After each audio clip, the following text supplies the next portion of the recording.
د یهودیانو د پسه د اختر ورځې رانږدې وې نو عیسی بره یروشلم ته لاړو.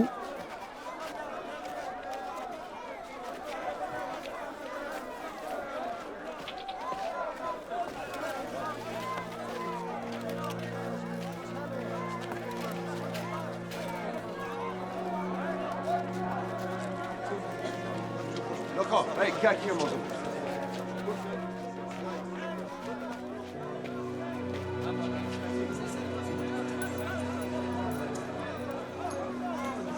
هلته هغه د خدای د کور په دربار کې د غویانو، ګډو او د کونترو خرڅونکي او صرافان په خپلو کرسو ناستو لیدل.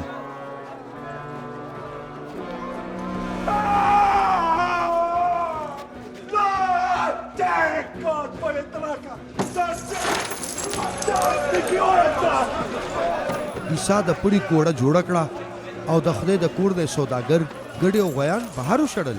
هغه د صرافانو تختې نسکورې کړې او د هغې پیسې یې ونیستلې.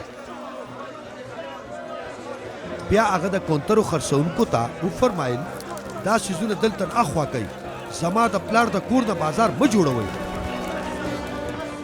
د هغه مریدانو ته د صحیفو دا پیشګویي رایاده شوه ستا د کور غیرت به ما وسوځئ. بیا یهودیانو عیسی ورټلو او تپوس یې ترې وکړه چې ته موږ ته داسې څه معجزه ښودلی شي چې ته دا ثابت کې چې دا اختیار تا سره شته. عیسی جواب ورکړ چې دا د خدای کور ونړوئ او زه به په 3 ورځو کې بیا ودروم. بیا یهودیانو وویل دا د خدای کور خو په 46 کاله کې جوړ شوی دی او ته راته په 3 ورځو کې ودرې. خو د خدای د کم کور ذکر چې عیسی کولو هغه د خپل بدن و. د هغه د بیا ژوندي کېدو نه پس د هغه مریدانو ته رایاد شول چې هغه څه فرمایلي وو نو د هغې په صحیفو او د عیسی په وینا یقین رالو.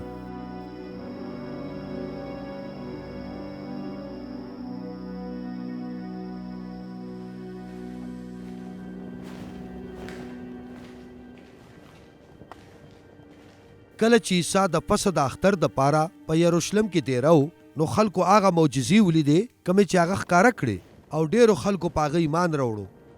خو عیسی په خپله په هغې اعتبار نه کولو ځکه چې هغه ټول خلک ډېر ښه پیژندل او د بل چا د پویولو ضرورت ورته نه و ځکه چې هغه د ټولو خلکو د فطرت نه ښه خبر و.